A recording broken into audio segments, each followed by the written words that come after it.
Hello guys, welcome to another episode of Ask Bates Charot.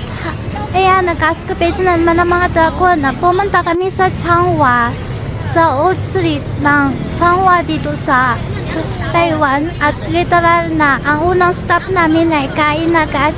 Yan ay mga 7 or 8 o'clock in the morning. Tapos kumain kami ng street food agad dahil yung tita ni Ashley gusto niya kumain niyang piniritong kapi.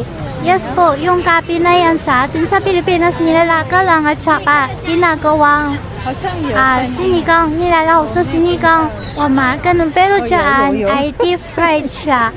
Ayan, yung loob is matamis, tapos yung labas ay hiniwa-hiwa, tapos dinifried nila. Crunchy at masarap. Saka samosa.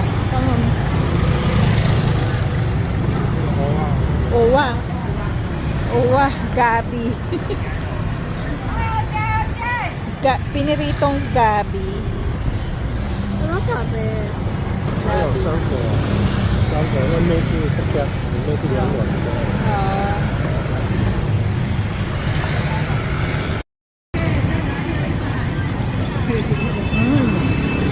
但是一般的，等一下，你先一边嘴边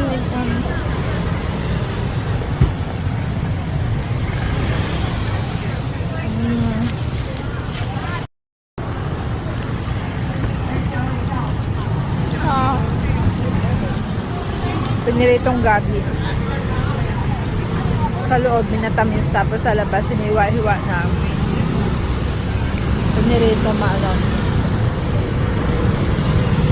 malutong.